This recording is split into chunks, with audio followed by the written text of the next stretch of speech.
Hey gang, it's Will from Tested. And it's Norm from Tested. Norman Chan. Today, I have found the best smartphone ever. It looks like you got an iPhone 6 Plus. Sure does. Actually, it's a little smaller than the iPhone 6 Plus. This is the Samsung Galaxy S6.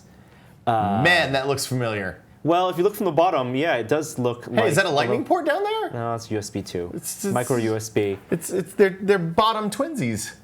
All right, let's get this out of the way. Yeah. First of all, yes, from the bottom, it looks a whole lot like iPhone 6. You obviously have the 6 Plus. Yep. Speaker grill on the right. You have a narrow data port in the middle, lightning on yours, USB on mine, and then headphone jack, and of course antenna, lines for antenna. But if we're not going to be catty about this, Nope.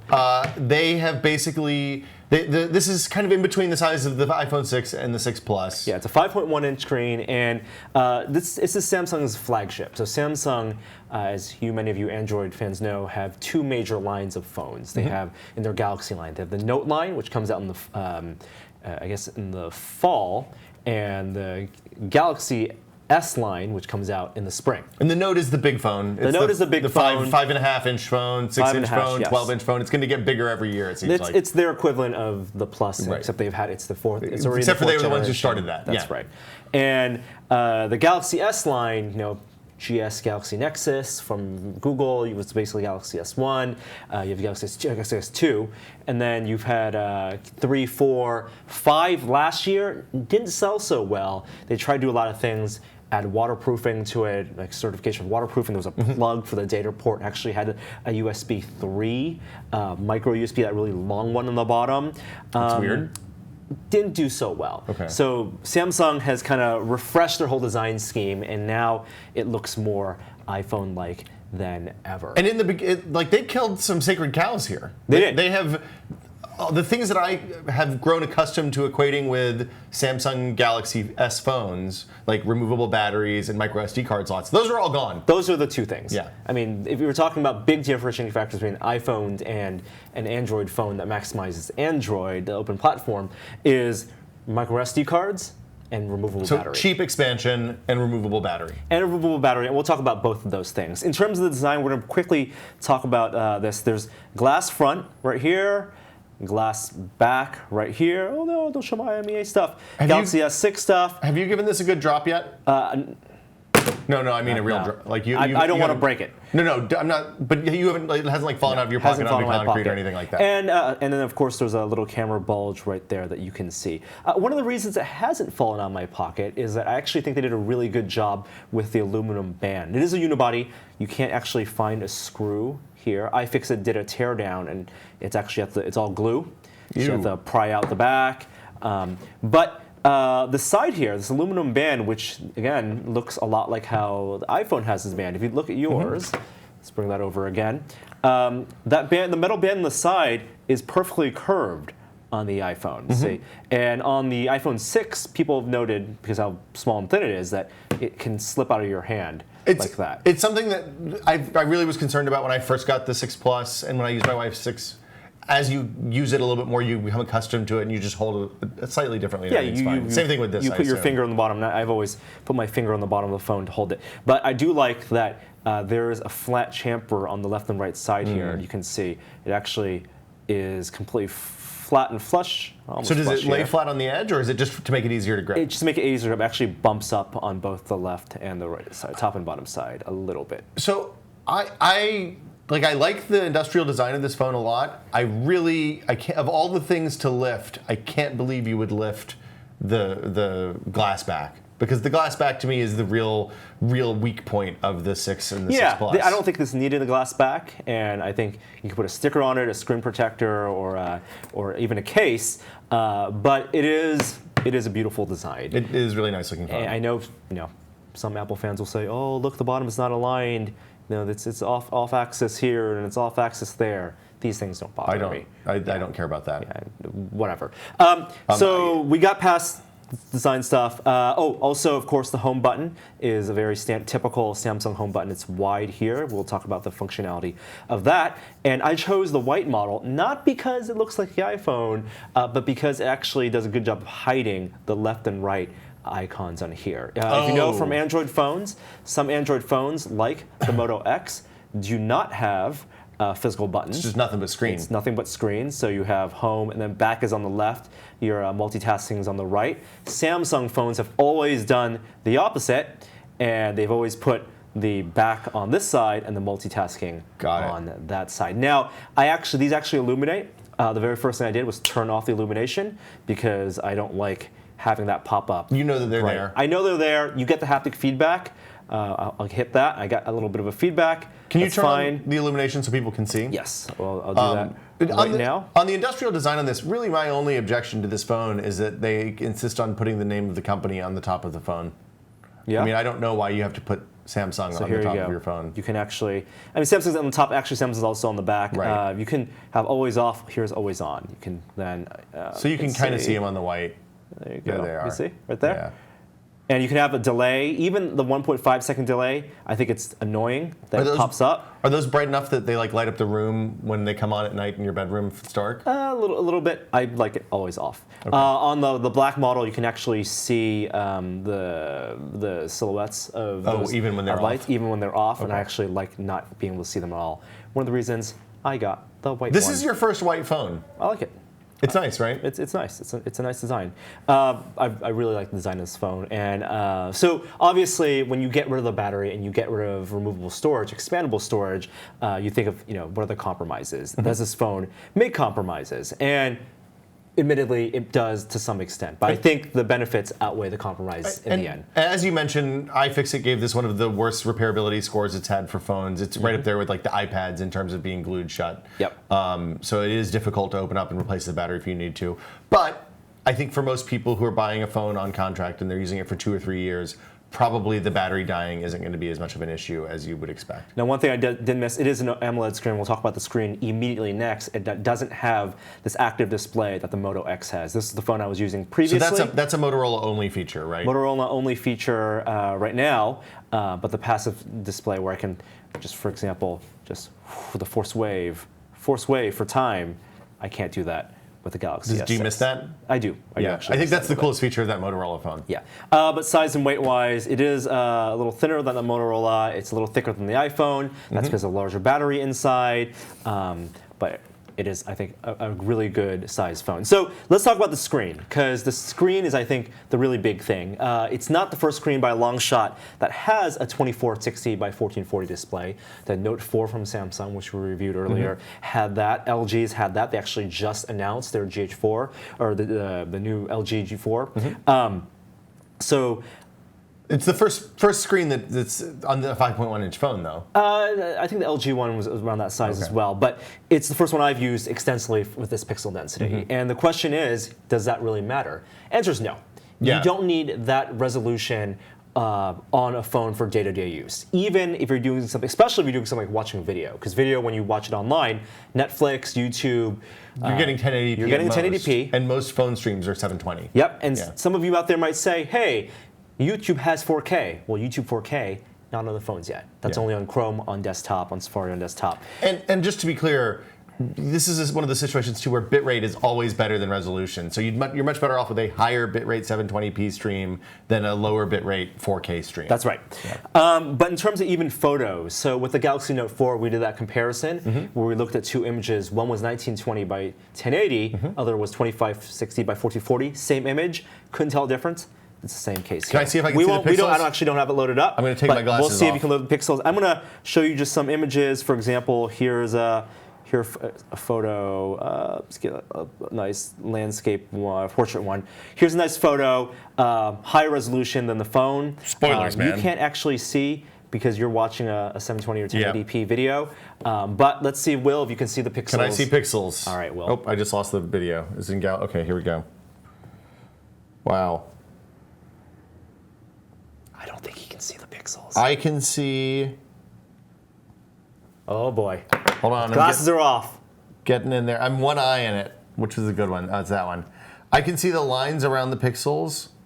but it looks like a really fine texture. It looks like the finest mesh screen sieve you've ever seen in like a science lab to separate out fines. Samsung has done a pretty good job with their Super AMOLED screens, both in terms of power efficiency, in terms of color gamut. This gets really close to Adobe RGB, not just sRGB. Which is even just to be wider. clear, these are gamuts. These are the range of colors that you can display. Yes. The low end one is NTSB, and then Adobe sRGB is above that. sRGB is above and then that. Adobe RGB is what photographers and printers use. And this is if you're editing a photo in Lightroom and you save it as a PNG and you load it up here, it's gonna look fantastic. So that means that the display is capable of showing more colors, which is a good thing. Oh yeah, absolutely. Now, our friend Ray Sonora at DisplayMate tests phone screens. Yes. And he was a huge fan of this one, right? He thinks the best two phone screens out there are on the Galaxy Note 4 and on the GS6. Yeah. Now back in terms of resolution, I know I was skeptical when 1080p screens started coming out. I've been using them since the HTC One, the Nexus 5, Moto X, and I think there really is a difference between 1080p and like a 768. Like the Nexus 4 had a 1366 by 768, and I thought that was fine for a long time too. But moving to 1080p, I think actual benefits in day-to-day use. I find having the 1080p screen on the Plus is great for browsing the web and looking at photos. Yes, and a lot of it's also what the browser is telling the website the resolution you're running at. So you can either see more things on the page or get sharper text. I think 2560 doesn't really add that much benefit day to day. Now, in terms of smoothness, it's not any slower. You're not losing performance, which is not, because early on with the higher resolution phones, there was a performance sacrifice, and it seems like the silicon has caught up to the displays now. Yep. Brightness is incredibly light. Samsung calls it 600 nits, which is already bright, but I think DisplayMate build it as up to 700 even. Does it that gets mean, super, super bright. So when you're outside, it's a sunny summer day, you can see, when we were at the park on Sunday, you could see your phone no problem? Totally fine. If you stand in just a little bit of shade in the shadow of a tall building, you can use this phone perfectly. And that was one of the pitfalls of early AMOLED screens. They weren't great to use outside. LCDs had a slight advantage in terms of brightness and readability. But in terms of the viewing angles and the brightness on this phone, it's wonderful. I mean, this is like a really low brightness right now. Using your phone side by side with mine, I can't tell a difference in the screens. Like they both look really good, and they both are something I would want to use, which is good. Yeah. That's where it should be. And of course, the screen, this high resolution screen, while I think it's a little unnecessary, it does have some benefits in terms of VR, being a VR accessory. And we'll talk about that at the very end as one of the fringe benefits of this phone as well. Now, what brightness setting do you usually set it on? Just out of auto curiosity? brightness, and I think it turns to a little below halfway. And that's when you're inside? And that's inside. Okay. Yeah. Right now, I'll show you right now, we are right there. 25%. Yeah. But you're locked because we're shooting, obviously. Yes, that's right. So processor. Processor. There's 3 gigs of RAM in here. This is running Samsung's latest Exynos processor, which it's different from the past phones because the Galaxy S5 actually used 2 different processors. Samsung sourced from Qualcomm. They also source them themselves. They are an SoC manufacturer.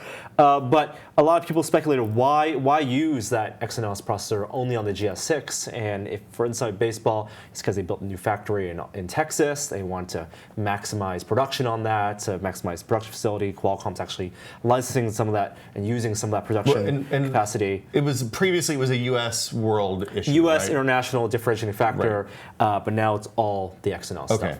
And this is a good thing, right? I think it's a good thing. It's 14 nanometer process, which helps with the battery life.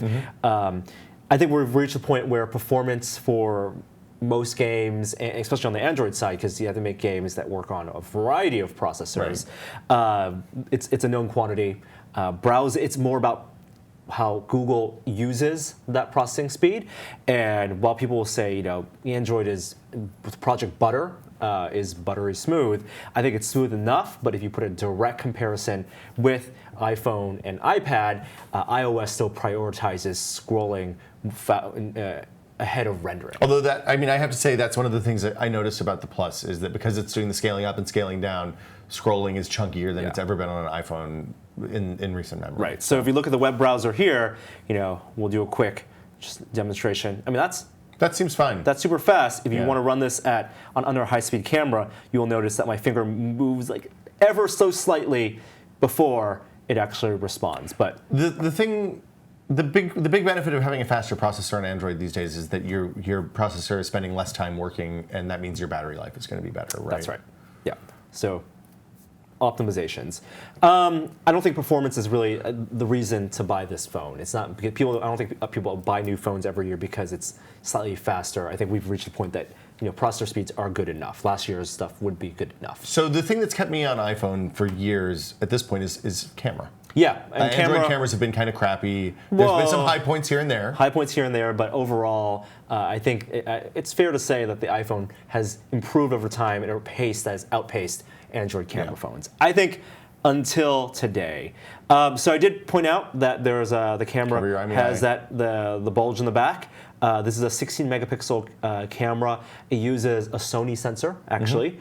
What's the stuff beside it? That's IR and the flash. So there's for focusing. That's a flash, the dual LED flash, and also for heart rate. Oh, okay. So I can put my finger there and I'll demonstrate it's just that. like an Apple Watch or a Fitbit Surge or any other. It'll blink red and then it'll detect my heart rate. 60 megapixels in the back, 5 megapixels in the front.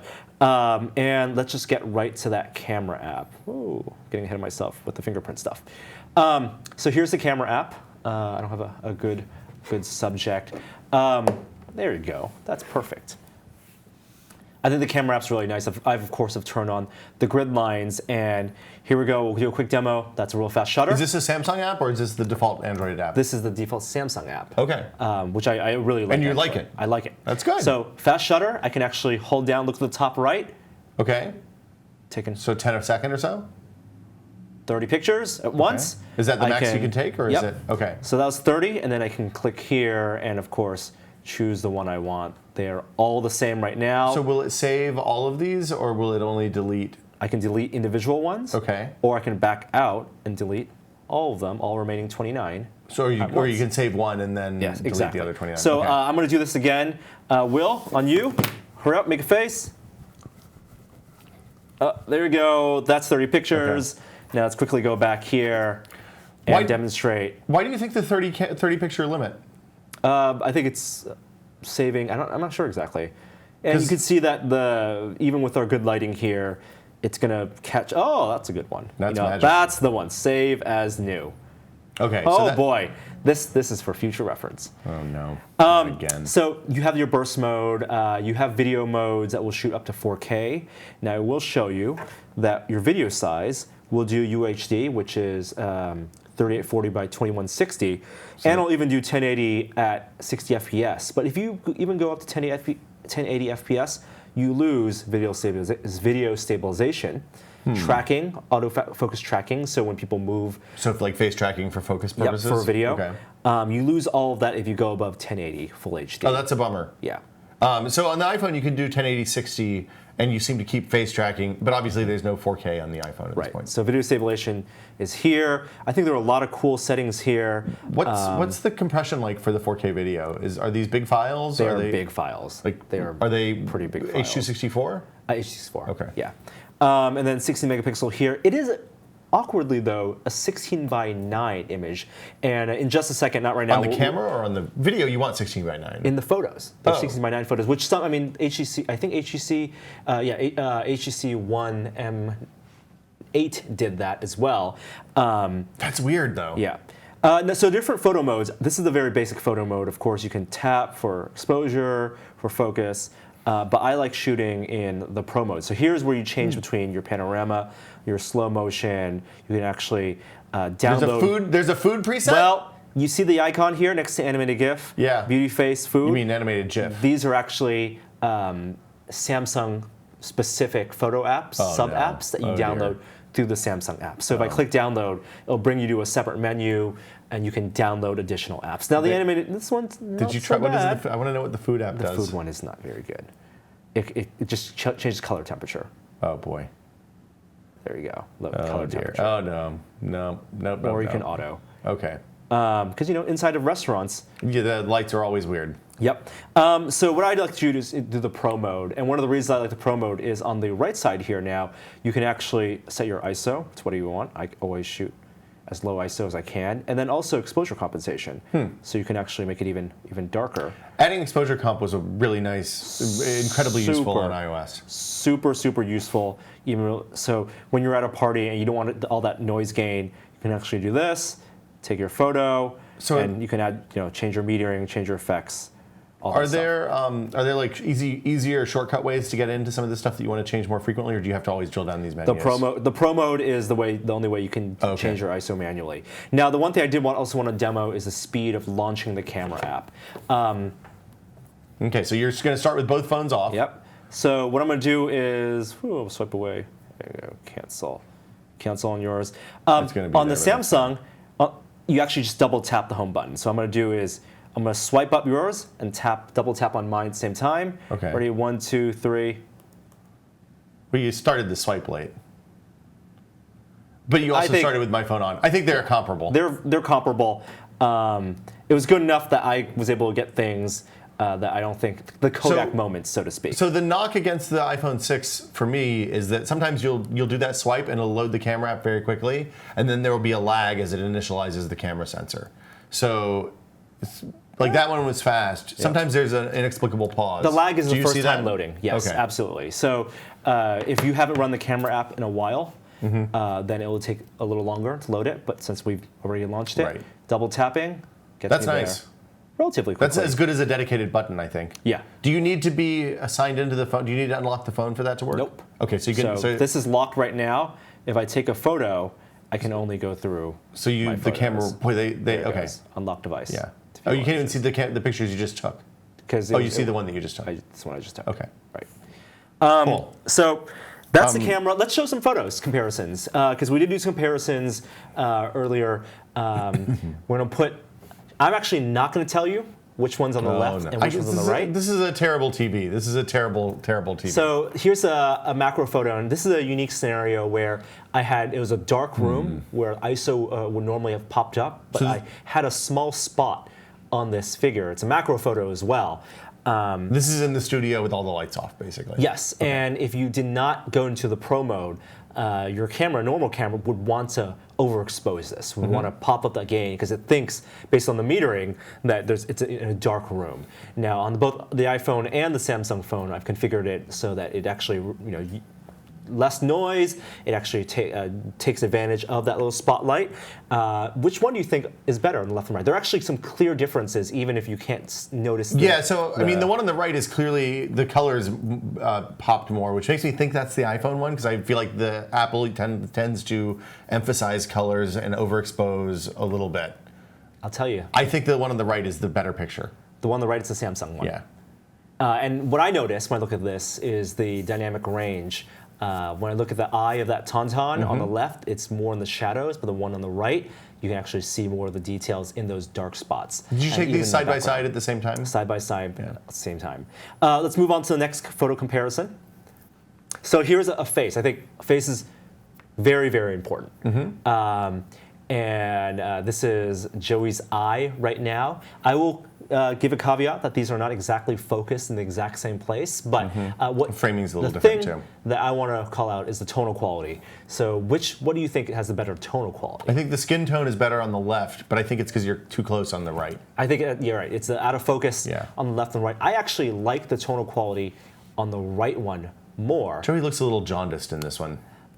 He's got a little bit of yellow under his eyes. He looks like maybe he needs to lay off the booze a little bit. Left is iPhone, right is Samsung. Yeah. And the iPhone actually is 8 megapixels in the back, Samsung is 16 megapixels. You can tell the iPhone tries to compensate by a little bit of sharpening. Do you think that the megapixels matter at this point? We've always been of the opinion that better to have a better quality image sensor than higher resolution. For low light, no.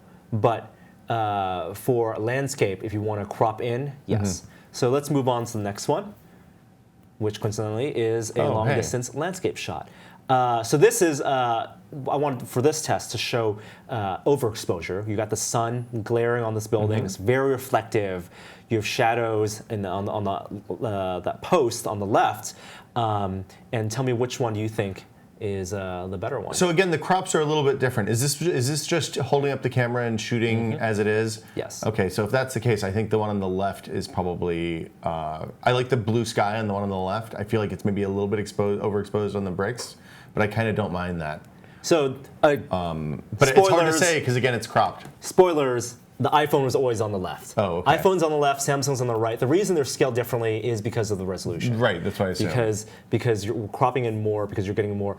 The thing I want to call out here is the sky for sure. And I don't know if you can see, but there's actually much more compression on the sky on the iPhone one. It looks noisier on the iPhone one. It looks noisier because of that 8 megapixel. Did you have HDR on both of these? HDR is on both. This is actually an HDR photo. Good call for that. The iPhone images, when this pops out, about 2 megs. On the Samsung, 2.4 megs. So a little bit more. Oh, so they're data. compressing more even though it's double the resolution. Yeah. Okay. So I think, do we have one more comparison? Whoa. Here we go. Wow. Now, no spoilers here. The Samsung is on the right. No guessing. The iPhone's on the left. And I think the iPhone fares much better in pure low light. I mean, this is one of the places that Apple does their magic. They do good noise reduction on the phone, and they also do better on low light because their pixels are bigger, right? Yep. So I think they both actually use Sony's sensors anyway. The Samsung, I feel like, takes as good, if not better, photos in the day, and landscapes and in faces. But the iPhone really, in absolute low light, terrible light scenarios with no spots here and there, gets better. Did you try taking pictures of things that move quickly, like small children? Yes. So I have a montage here of some photos. Ooh, I love a run through montage. those. Here's in talking of small children, fast-moving images. This is low light on the Samsung. Okay. There goes your fast-moving. I like your image. good motion blur, but it's that's a pretty crappy picture. Yeah, and that's because of the low light. It's also out of focus. So being able to pull the phone out and take a picture like this, that's the best I could get in that moment. Okay. Let's move on. Here is That what looks I really thought. When you're using that Pro mode, and you tell the camera you don't need to pump the gain up because there are spots all around, from the inside of that truck on those palm trees. Photos look fantastic if you take the time to actually prepare the camera for the If you had scene. told me you took this with your pocket cam, I wouldn't be surprised. Yeah, and you can see all of the, if you zoom in, and we can't zoom around, but when I zoomed in, I could see all that text on the menu. Well, the fact that the chalkboard menu is readable, you can make out the pattern in that woman's dress. Like it's a nice, and the lights sky. make a really good picture. The sky doesn't look like super grainy. No, it's a nice picture. Let's keep on going.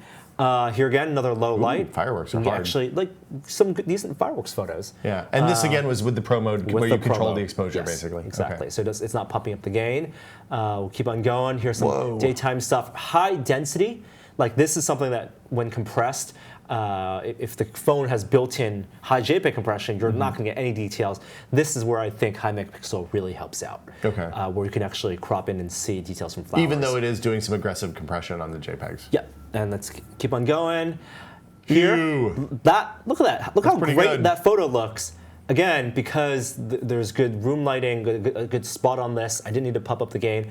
Was able to take this at ISO 100. Are these stock off the camera pictures, or did you Stock work on these off a the little bit? camera. That's really Did impressive. That like nothing the to it range afterward. between the black inside the head and then that bright spot in the top right corner is really good, and in the middle of the blown out head. Keep on going. Pretty gross, dude. A party, another party area. This one actually, the bump ISO up to 400, but you can tell with outdoor lighting, it's almost pitch black outside with some street lighting.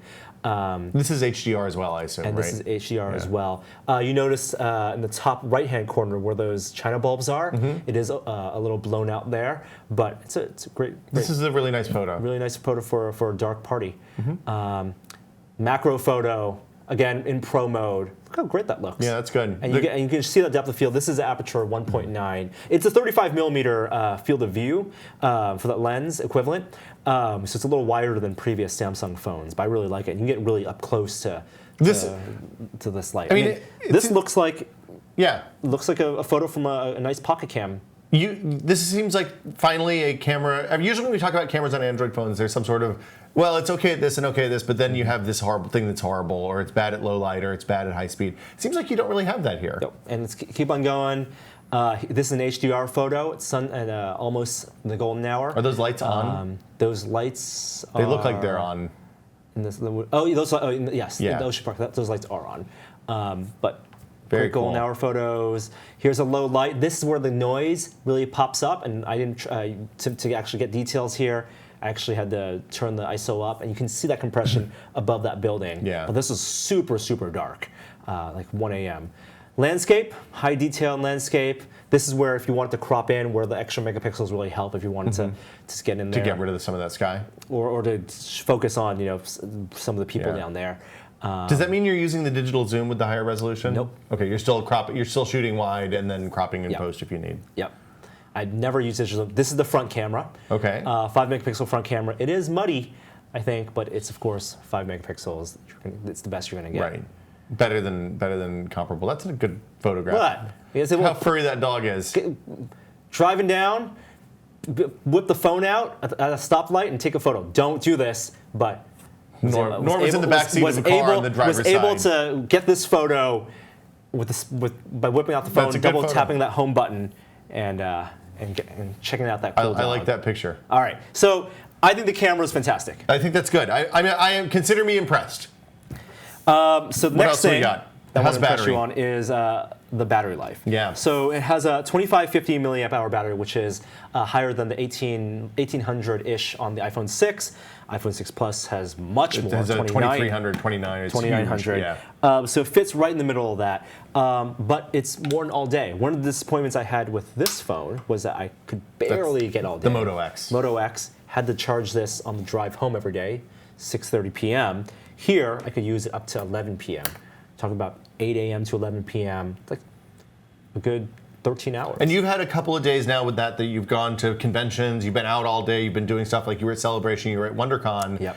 Has it survived the entire day? Entire day. I have not had this charge in my backpack at all. The 6 Plus is the first iPhone I've been able to do that with, and it's amazing. So the OnePlus One I still think has the best battery life of any phone I've used, and that was a day and a half.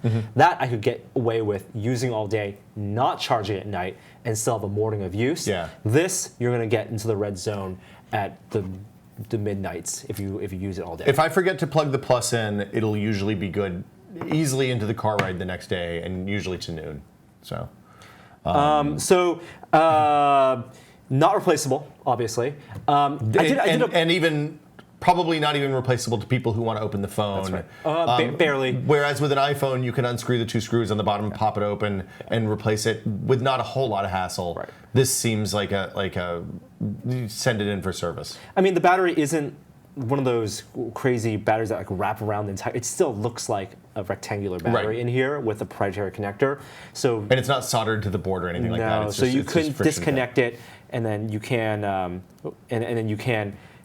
you can replace the battery if you really The problem want is going to be getting the case off without destroying the screen and or the other components inside. And one of so you the can keep that. advantage of having the replaceable battery, I think, isn't that you're going to swap out that battery midday.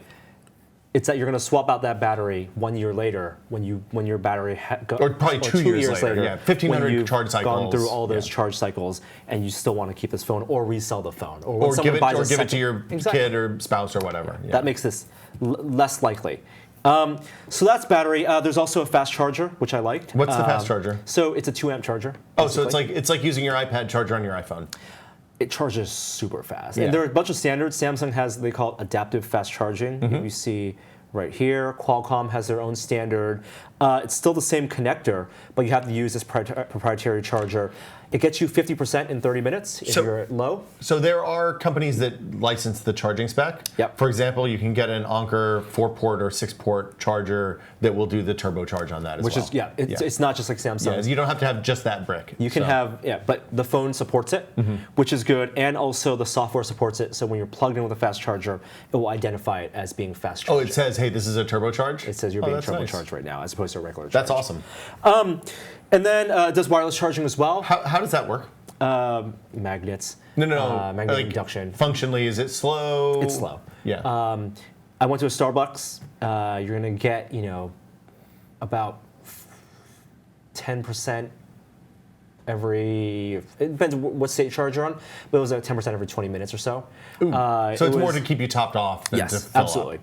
And it does the Qi charging in addition to PMA, which is the Power Matters Alliance, which is I believe. Power mat. And Duracell. Yeah. And that's what's at Starbucks. Okay. So you don't need to plug in that dongle So to get the Starbucks charger. does this mean you can take anything all the way back to like that Palm capstone thing and charge with this? I don't know what the Palm one does, but definitely the Nexus Okay. one does. The one that Google sold that The friction. kind of magnet that hangs diagonally or friction, whatever. yeah. But there are a ton of mats out there. Do you find yourself using the wireless charging at all? I don't use one at home because I love the fast charging so much. Is there a battery life impact, like lifespan on the fast charging? Not or that no? I know. Okay. Does it slow it down once it hits 80%? Yes. Okay. Yeah. So it is that logarithmic. It's the normal. It's the normal. First 80% you can go really fast. Yeah. From Teslas to phones, it's the same. Exactly. Okay.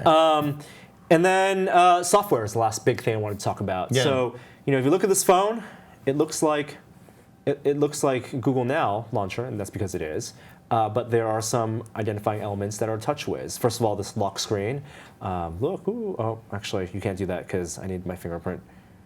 Use your fingerprint to unlock, Norm. That's right. So it has a fingerprint sensor built in, and it actually worked really well. I have 4 fingers built in. We'll do a quick demo. I have it Which now. are you? 2 thumbs, 2 index 2 fingers? thumbs, 2 index fingers. Yeah. So fingerprint to unlock. Did you give your special lady friend a fingerprint? Yeah. Nope. Fingerprint, and there it goes. See, Can it's you- off axis. So my big complaint on the iPhone about the fingerprint stuff is that you can't set it to only require the fingerprint after 5 minutes or something like that. Can you do that with this? Yeah. See, that's wonderful. See, I'll show you that in the settings. And then, of course, this is TouchWiz as well. Your shortcuts up here. You can edit and expand as you can in TouchWiz. I think this is actually Performance seems really good. The least offensive TouchWiz so far. The settings are done in this tiered manner. So I have my quick settings.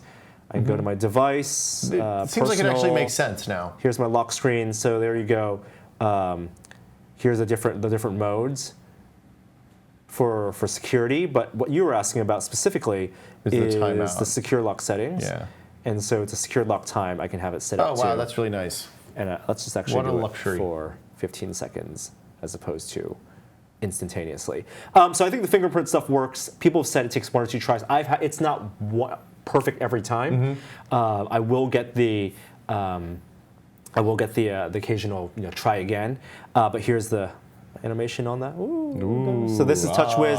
I get my information, my widgets there, my shortcuts to phone and camera. Does it have lock screen widgets or no? It does. Okay. So you have your shortcuts there. Oh, okay. And then this is your Google Now information. Okay. But you can, of course, change all that because it's Android. Right. I'm using a Google Now launcher. The TouchWiz launcher has skins that you can download, themes that you can download now. I don't like any of them, so I like Google Now. And you That's what want I'm to be able to staying use your with. own wallpaper and stuff like that. You can still use your own wallpaper. I like the widgets here. Something I really like about the TouchWiz is multitasking. They brought multitasking to this screen. So you didn't really like that on the Note 4? And that's because it was a different type of multitasking, Okay. which is still here. I'll show you what I don't like, the multitasking I don't like. If you open it, you can actually swipe down from the top left. Oh. And this multitasking, I think, is silly. I don't think anyone really wants We to don't need Windows on our... Nobody wants Windows on a phone. No. Nobody. Oh, boy. Nobody wants Windows on a phone. Like, I think that's silly, but the multitasking that I like is actually the split screen multitasking. Oh, actually, oh, look, that's... Well, that's your thing? I can One of those buttons is going to do this. what you want. If you hold down this multitasking button, or tap it, you can actually press here, and I now have my Chrome You can do top and bottom. top and bottom. Seems like So- that would be more useful for stuff like Twitter and Facebook than it is for Chrome necessarily. So I hold down while I'm in an app, and I can actually then, Do you find yourself using this? I do with photos. So you have it open in the editor and then in the gallery? Instagram and Facebook, Instagram and Lightroom. But there's enough screen real estate and enough pixels where you can have this, and you can have that to take up more space if you Oh, want. that's interesting. Can you drag and drop stuff between windows or no? I would assume that the apps don't know what to do with No, that. you can copy text paste, but that's Right. it. Okay. Yeah, it's whatever Android is. So from here, you can actually press that, and then anyone that has an icon. So it's or only certain only apps? specific apps. Okay. Yeah. So the home screen, obviously, you can't do that. Does that have to do with the way they render viewports or something? It's the way the app is written, or I is think it? it's the way the app is written. Okay. So what I also like is that from here I can actually pin this icon. Oops, sorry. I can pin the specific app. See that pin icon? If I hit that, then you're locked in this app. You don't get any of my emails. Oh, so if somebody says, "Hey, can I use your phone to read something?" Exactly. Then you hand it to them, Yep. and then they won't jack your stuff. So it's Gary proof. I need to hold recent and back button at the same time. There it goes. Okay. And that's to get me out. Well, but okay. So if you did that, then But I need my fingerprint. you have to do the fingerprint first. Okay. Yeah. Crapware. A Is there ton of load- cropware. I got the AT&T version. There goes the AT&T logo. And I have a lot of crapware on this. You can hide it. Okay, but you can't get rid of it. You can't get rid of it. How much storage is on this phone? I got 32 gigs. It goes up to 128.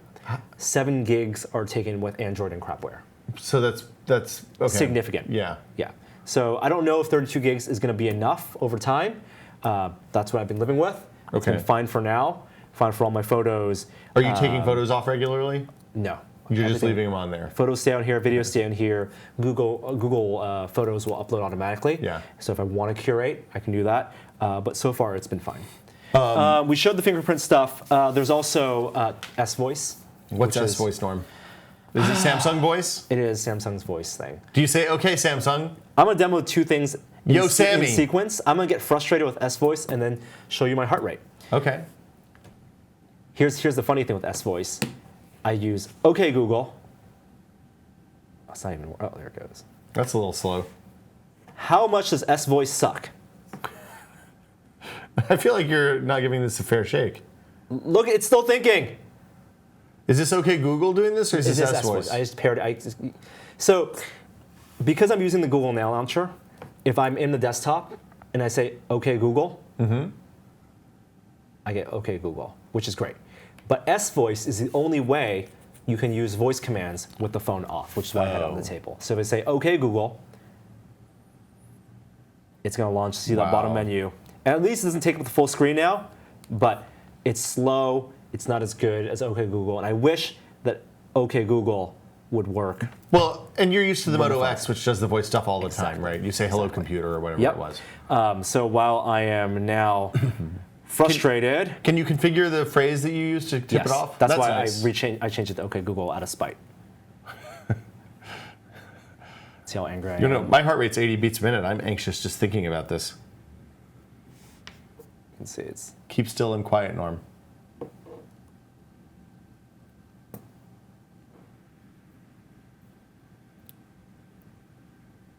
$82 beats a minute. 82 beats a minute. Well I think being above on camera gets both of us cranked the up. resting average. Yeah. There are minor Bluetooth hiccups on this phone. I had it paired to 4 different devices. You can use Bluetooth, for example, with Android Wear to securely unlock. That's a feature of Lollipop. Oh, so that you it just when you're close to the watch, it knows that you don't have to unlock. Or if it's in your car and it's Okay. tethered to your Bluetooth car, you can authorize that to unlock the phone so That's you don't nice. have that fingerprint. That's nice, but I've had spotty Bluetooth connections here and there. Like you mean audio in the car? Spotty? Audio, because I have my phone for car and audio on an FM transmitter, it doesn't always pair perfectly. That's pretty common in my experience with all phones and Yes. all Bluetooth transmitters. One other consideration, we mentioned this earlier, Samsung is releasing the Gear VR, the new innovative edition for the Galaxy S6. You ordered one last week. I ordered one, it's coming. We'll be doing a full video with that one soon. 577 PPI, it's whatever ridiculous PPI. People who've used it so far said it's the best looking VR display they've seen. It's a little smaller screen though than the Note. It is. So like we don't physically know smaller. what the field of view is going to be like. I mean, maybe because they move the screen closer to you, and they're using different optics, maybe that's going to compensate for that. We'll know when we get to Yeah, that. a few weeks. But for now, this is easily the best phone I've used. I have a question. Yes. When you press the fingerprint sensor, do you still have to swipe, or does it just go straight to do. the home screen? You do have to swipe. Okay. It's actually inconsistent. So here, swipe screen to unlock. Because we have to wait. Let's wait for our 15 seconds. Okay. Let's wait for our 15 seconds. But anyway, Samsung Galaxy S6. There is an Edge version, which don't buy that. I think it's a silly gimmick. What is the Edge version? The screen is curved on the left and right, and you can activate some shortcuts from left and right. The ads look really nice. No. Have you used it in person? I've used in person. Okay. Yes, yeah. Our friend from Greenbot had one. Did not like it. And I didn't like it. I didn't like the way it felt. I really like this phone. I think it's the best I'm gonna say the best phone I've used. The best Android phone for sure. No, I'm gonna say the best. I mean, I haven't You lived haven't used with current Android I haven't iPhones. lived with iPhone 6 yet, Yeah. but it is the best phone I've ever used. Okay. Galaxy S6. It's available on contract. Starts at $200. You can buy it off contract, unlocked at $650 and up. $200 is the 16 price, gig model. 32 gig model. 32 gig and goes up to 128. Goes up to 128. There you go. On How much is Verizon, it? T-Mobile, unlocked off contract. I don't think they're selling it unlocked right now. You can get them on Amazon or eBay, but the carriers aren't doing the unlocked versions. Best Buy might have what you want. You can buy a carrier one from Best Buy at full price for about $700. How much do the storage upgrades cost? I believe $100 each. So it's same as Apple pricing. Same as Apple. Yeah. There you go. It's the Samsung Galaxy S6. We'll see you guys next time. Woo! Bye. Bye.